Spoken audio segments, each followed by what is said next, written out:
Amém. Glória a Deus. Capítulo 4 de Marcos, versículo 26. Assim. Marcos, capítulo 4, versículo 26. Assim. Há 2 semanas atrás, nós mencionamos que encontrar a parábola de Marcos é uma raridade, porque Marcos se propõe a narrar os atos. Marcos se propõe a narrar os feitos. Inclusive, o Evangelho é uma espécie diferente de literatura. Na verdade, Evangelho significa boas novas. Era uma espécie de livro que contava a história, alguns eventos importantes de pessoas extraordinárias. Inclusive, essa palavra é utilizada para narrar o nascimento de César, considerado no Império Romano como alguém muito importante, ao ponto de ser considerado um tempo depois como uma divindade. Alguém que trouxe uma solução quando Roma estava em crise, quando Roma estava enfrentando dificuldades. César unificou, criou o império. Então, os atos que narravam o nascimento de César era chamado também de Evangelho, Boa Nova. Marcos ele utiliza essa espécie de literatura, mas ele cria uma literatura diferente. Então, na história você não encontra nada que seja semelhante aos evangelhos. Então, Marcos se propõe a falar dos atos de Jesus. Ele se propõe a falar sobre as suas ações. E, independentemente das ações de Jesus estar sempre baseadas em ensinamentos, Marcos ele puxa mais para esse lado da ação. Os romanos sempre foram pessoas pragmáticas. Ele escreve para a igreja que está em Roma. Ele tem esse pensamento, ele traduz muitas informações dos costumes dos judeus. Então, quando a gente encontra parábolas em Marcos, é uma raridade. Ele quase não escreve sobre parábolas, sobre as comparações. O mestre, por excelência, a falar sobre parábolas é o Evangelho de Lucas. Lucas já era mais grego, era dado a pensar, e ele extrai muito dos ensinamentos de Jesus. Mas, por incrível que pareça, essa parábola aqui só está registrada no livro de Marcos. Não está registrada em nenhum dos outros evangelhos. Nem os evangelhos sinóticos são parecidos, que extraem informações de Marcos também, que é Mateus e Lucas.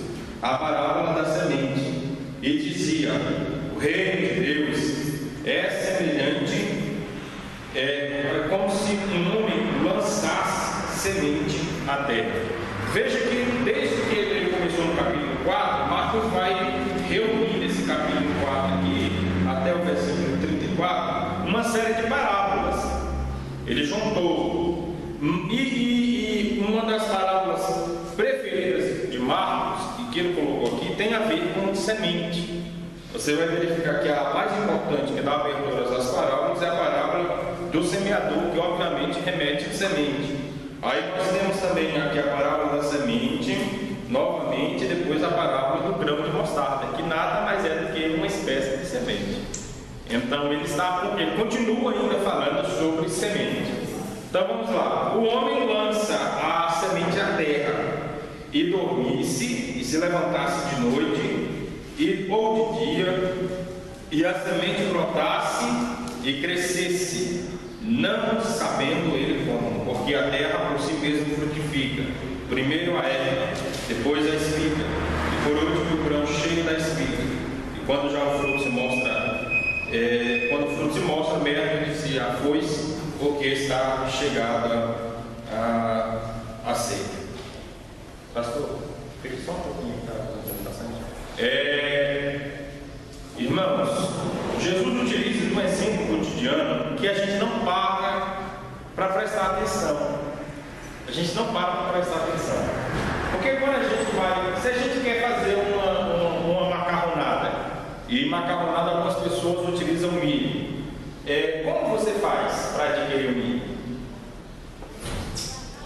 você faz para adquirir o milho? Vai aonde? No mercado. E compra. Mas alguém teve que produzir, não teve? Teve que produzir. E ele te vende porque ele produziu. Essa propriedade era dele. Ele utilizou muito esforço para chegar a ter esse produto. Você acha que ele trabalhou muito para chegar a esse produto? Sim ou não? Imagine um trabalhador direto, que vende direto para o mercado. Ele não tem uma cadeia produtiva muito grande. Ele planta, ele colhe e ele leva para o mercado. Então ele teve muito trabalho para realizar esse da semente. Vamos ver o que foi, qual foi o trabalho que o homem teve na confecção, na produção desse produto, na criação desse produto. A gente vai imaginar. Ele pega a semente e ele cria uma semente. Sim ou não? O homem cria uma semente para plantar? Não? Então veja que ele já está trabalhando em cima do trabalho de outra pessoa, que outra pessoa fez. Quem foi que criou as sementes? Então veja que ele já é devedor de Deus. Se Deus não tivesse dado a semente para ele, ele poderia fazer alguma coisa? Poderia fazer alguma coisa?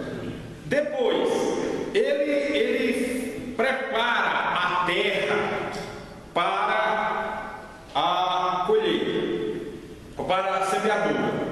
Mas na terra não existe nenhum ingrediente, nenhuma vitamina, nenhum sal mineral, não existe nada. Ele precisa colocar tudo que a semente precisa naquele terreno. Sim ou não? Sim ou não? Todo agricultor precisa colocar as vitaminas lá? Precisa? O que é que vocês acham? Não colocava nada? Gente, o fertilizante, ele é um a mais. Ele é um produto a mais para aumentar a produção. Mas a terra, ela gera sem precisar disso, porque os ingredientes necessários para o seu crescimento já está lá. Então veja que o homem entra nessa contribuição dele com pouca coisa, porque primeiro a semente não é dele, ele nunca criou a semente, ele pede essa semente emprestada de alguém que fez. Depois, a terra por si mesma já tem os seus ingredientes, ele pode acrescer, mas ela tem capacidade de gerar por ela mesma. Ele tem condição de criar esses ingredientes por si mesmo? Vamos dizer que não, ele coloca adubo, ele criou todos aqueles minerais. Quem foi que criou todos os minerais? Quem? Então mesmo para aumentar a sua produção, ele precisa de pegar emprestado de alguém que já fez tudo aquilo. Sim ou não? Vamos lá, a planta, depois que ele joga lá algo que não é dele, que vai utilizar de minerais que não é dele, a planta vai começar com um processo autônomo, automático de crescimento. Quem já fez aquele trabalho no colégio, que colocava um monte de pó de serragem dentro de uma meia e colocava grãozinhos de arroz dentro dessa meia e molhava, né? E esperava. Aí todo dia você olhava lá e não tinha nada. E aí em um determinado momento você foi lá e estava cheio de brotinhos, bem verdinhos ali, que saiu pela meia. Quem já fez esse tipo de trabalho? Deixa eu ver. Quem já fez esse tipo de trabalho? Quem já fez? Lucas fez diferente. Fez diferente com o quê? No chão mesmo. Ah, pronto, foi no chão mesmo. Lá na Bahia ou aqui no Brasil? Bahia. Lá na Bahia. Na Bahia eles vão direto no chão mesmo. Ele já gera, já fica a planta lá e já usufrui.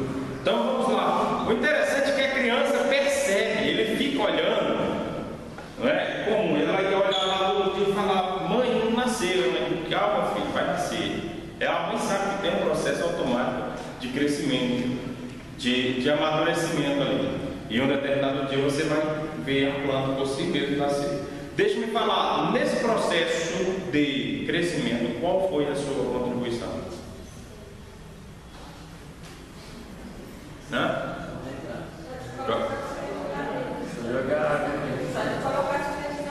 Só de colocar a semente na meia. E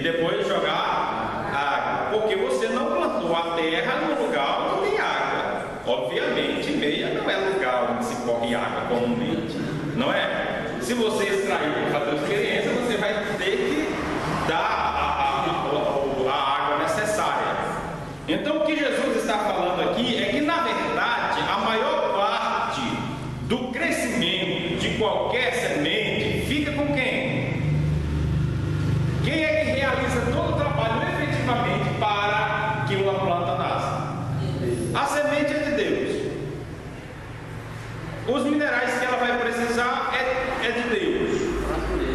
Hã?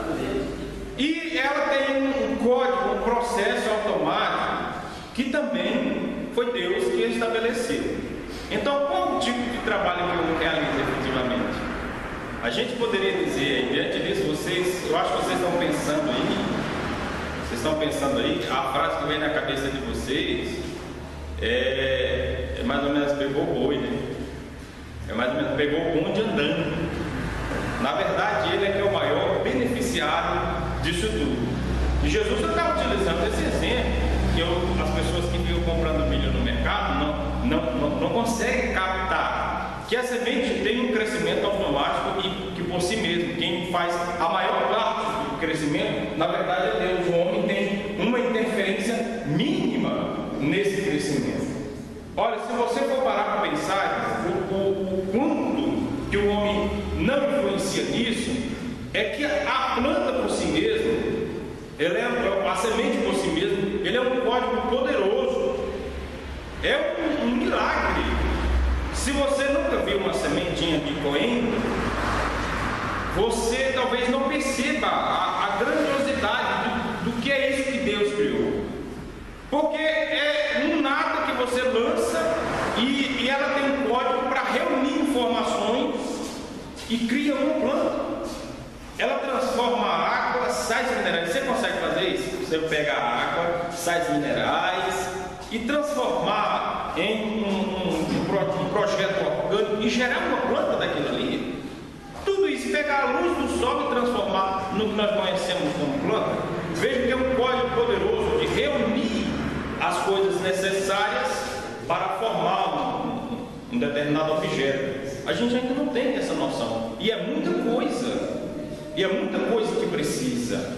Tem as características adequadas. Tem planta que só dá em um determinado clima, ela não consegue dar em outro. Ela só dá em determinado tipo de terreno, ela não consegue dar em outro. Vê que tem um código poderoso. A planta por si mesma ela tem um crescimento automático. Jesus está dizendo que o reino de céu seria basicamente assim.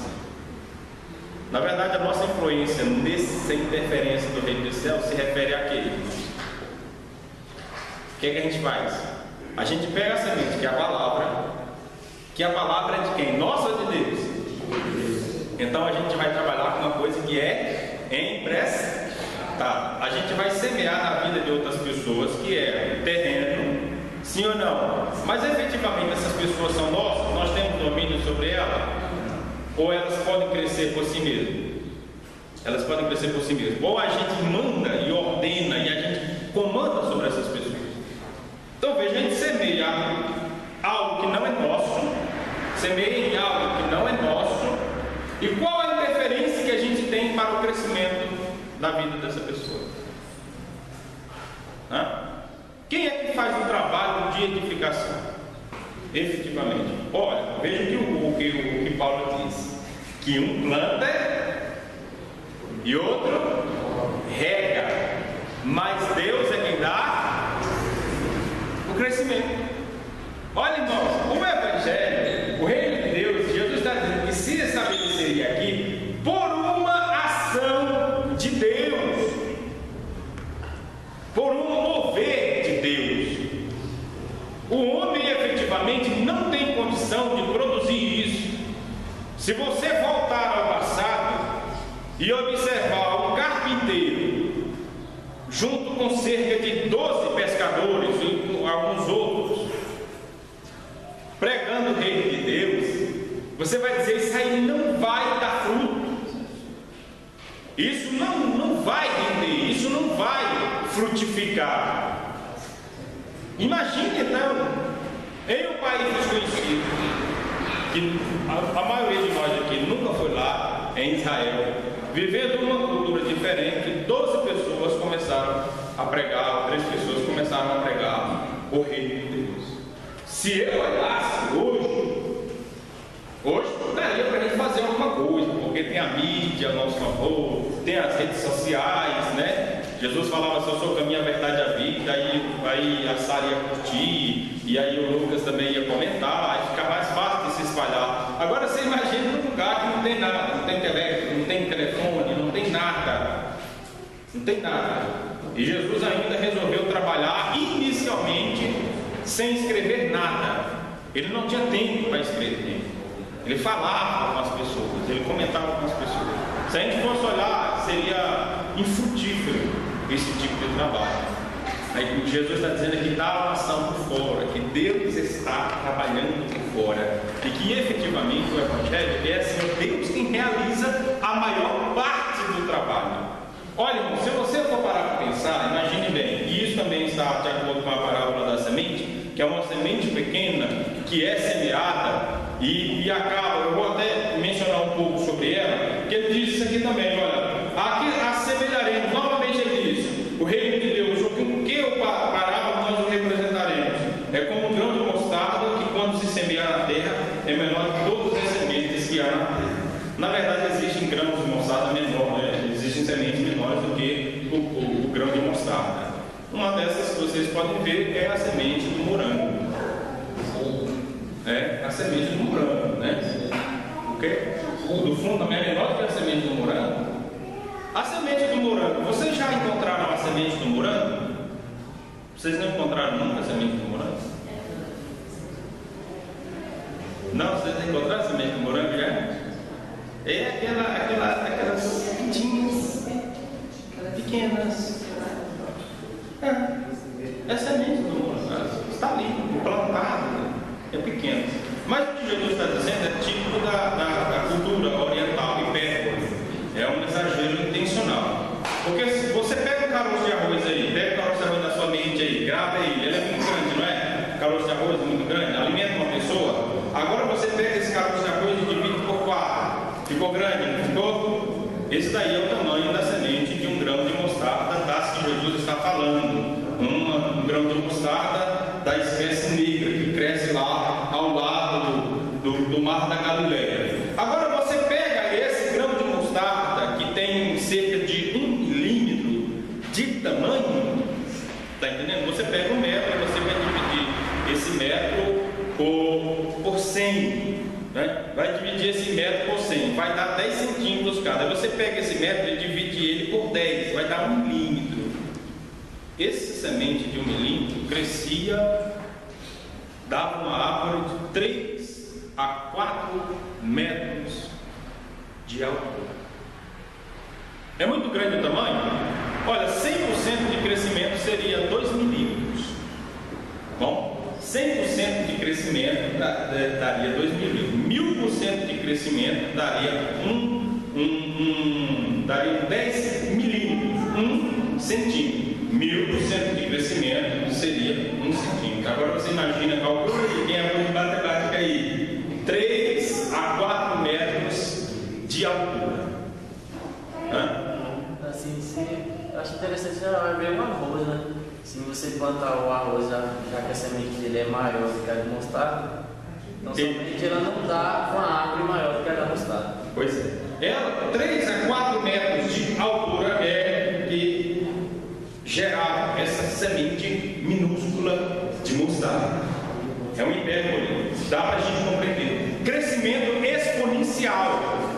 Eu volto a falar, 12 pessoas no mundo falando sobre uma religião que é extremamente difícil de se viver, falando sobre um contexto de vida, ou um modelo de vida que nem todas as pessoas estão capazes de viver, daria para a gente dizer que aquele movimento acabaria naquele exato momento, irmãos. Porque se fosse 12 pessoas, como hoje, prometendo a riqueza, a prosperidade, vencer as angústias, as tribulações, se tornar um espírito protegido, e se alguma doença vier sobre você, você está amarrado em nome de Jesus, e aí tudo quanto é micro-organismo sai do seu corpo, você não gripa, você não contrai câncer. Se fosse uma mensagem igual essa que a está ouvindo hoje, um evangelho meio barato, seria fácil de progredir. Mas escute a mensagem de Jesus. Olha só, um monte de gente ao redor dele, e aquele carpinteiro que ninguém dava nada, grita assim: se alguém quiser vir após mim, negue-se a si mesmo, tome a sua cruz e me siga. Veja, um carpinteiro com 12 discípulos, que ninguém dava nada, talvez naquela época eles ainda tivessem até cheiro de peixe ainda, ninguém olhava para eles, falando de uma mensagem dessa, que parece destoar os nossos desejos. Hoje a gente fala até de forma poética, só que os judeus que viam diariamente pessoas sendo crucificadas, sabiam que era um horror ser crucificado. Era a pior espécie de morte que havia naquela época. E Jesus diz: vocês devem me seguir até o ponto de ter que entregar a vida de vocês. Se a gente parasse para imaginar nisso, isso é o grão de mostarda. E ele continua dizendo: é como o grão, quando se semear na terra menor, mas tendo sido semeado, cresce e faz a maior parte dos frutos dos hortaliças e cria grandes ramas, de tal maneira que as aves do céu podem alinhar-se debaixo da sua sombra. Aquilo que é insignificante, com a ação de Deus, porque também na mesma questão da semente, o homem não interfere de forma grande, o homem não interfere de forma invencível. Quem faz a maior parte do crescimento é Deus quem realiza. O cristianismo de Jesus está dizendo que surgiria do nada e se tornaria um fator de benefício para as nações inteiras. Aves, nesse contexto, está dizendo, falando sobre as nações. Olha, deixa eu falar uma coisa para vocês. O mundo ocidental, por mais que hoje tenha sido gerado o ateísmo, a incredulidade, mas o mundo ocidental, ele é cristão. Culturalmente, ele é cristão. O maior defensor do ateísmo na atualidade, que é um grande cientista e biólogo chamado Richard Dawkins, que escreveu um livro famoso também, se tornou uma espécie de bíblia dos biólogos, Deus, um delírio, em que ele tenta, com unhas e dentes, mostrar que é apenas uma fantasia, que Deus é apenas um mito, que existem explicações na ciência para tudo que acontece com os seres humanos, de onde veio os seres humanos. Richard Dawkins, que tem um fundo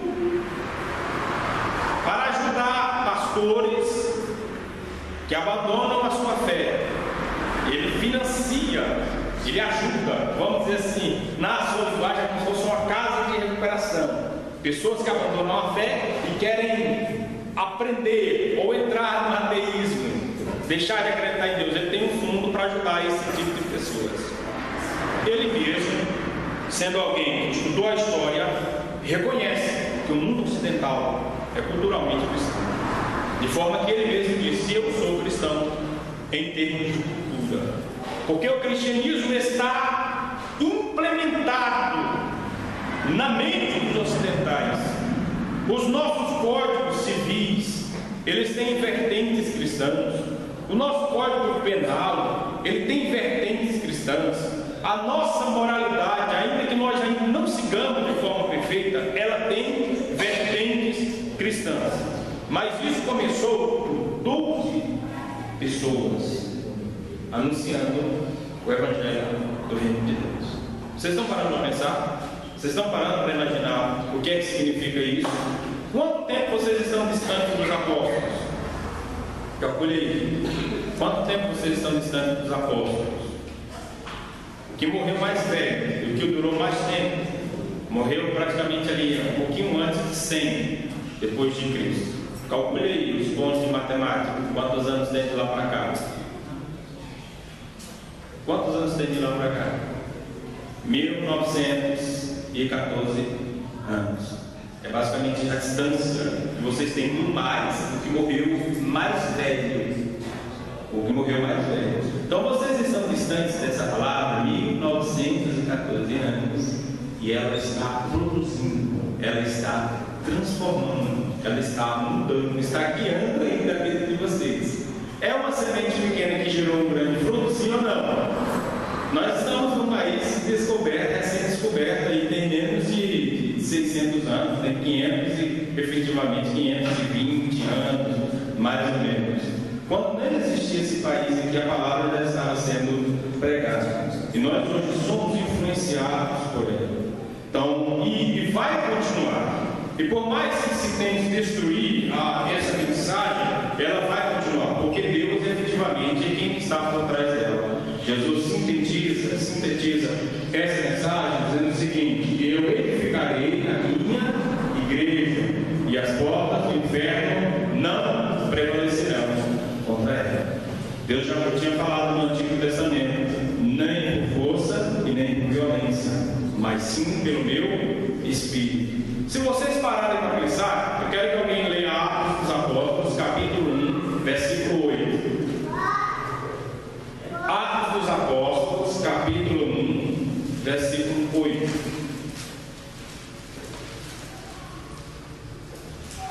Alguém pode ler compassadamente? Mas receberão poder quando o Espírito Santo descer sobre vocês, e serão minhas testemunhas em Jerusalém, em toda a Judéia e Samaria, e até os confins da terra. Então os discípulos vão ser testemunhas de Jesus, sim ou não? E Jesus já profetizou aí, e já determinou para eles que eles seriam testemunhas na sua terra local, inclusive ali no centro religioso da época, em Jerusalém. Jesus falou que eles seriam testemunhas em lugares um pouco mais longínquos, seria ali em toda a Judeia, não apenas Jerusalém, mas toda a Judeia. Falou também que a sua mensagem iria chegar aos lugares daquela nação que era abandonada, os pregadores não iam neste lugar, os samaritanos eram odiados, os judeus passavam de lado nas cidades samaritanas. Jesus disse: a minha mensagem vai chegar até esse reduto também. E disse que a mensagem também ia chegar até os confins da terra. Mas ele disse que isso aconteceria depois que a gente recebesse o quê? Receberei de quê? Leia de novo. Vocês receberão a virtude, que no grego é dínamos, que é poder, que é o objeto que realmente gera eletricidade. Vocês receberão o dínamo do Espírito Santo. E o que Jesus está dizendo é o seguinte: é o Espírito Santo que realiza o trabalho em vocês. A grande crise da igreja hoje, a grande crise de falta de crescimento maduro, de falta de crescimento verdadeiro, é que a gente está pegando o Espírito Santo e está substituindo ele por alguma outra coisa mais light, alguma outra coisa mais atrativa, alguma outra coisa que chame mais atenção. Mas o que efetivamente traz crescimento, que é a vida da igreja, é o Espírito. A igreja é o corpo de Cristo, sim ou não? Sim. Nesse corpo, um corpo sem alma, sem a parte material, ele se torna o quê? Corpo morto, não é? Ou você consegue encontrar vida quando você vai no velório, assim, que a pessoa está gelada, está deitada, inerte, paralisada. Você encontra vida naquela pessoa? Não. Assim também a ausência do Espírito Santo torna a igreja. Mas eu queria crescimento, eu queria que a igreja explodisse, eu queria que a igreja rompesse. Sem o Espírito Santo, não dá. Ele é a vida da igreja, ele é a alma da igreja, ele é a força da igreja, o que vitaliza, o que revigora, o que faz com que haja crescimento. Então a grande crise da igreja e a falta de ausência de crescimento verdadeiro, porque há um inchamento, há até crescimento exponencial, mas nós não conseguimos encontrar a vida da igreja. É a ausência do Espírito Santo. Vocês recebem o poder, porque o Espírito Santo é nada mais do que Deus agindo na igreja, nada mais do que Deus intervendo na igreja. Então nós devemos buscar. Queria que vocês frisassem isso na mente, e com essa parábola do grão de mostarda e com a parábola do grão de semente, Jesus está falando sobre o sucesso que o seu reino teria. Na semana que vem a gente volta a usar das ações de Jesus. Daniel?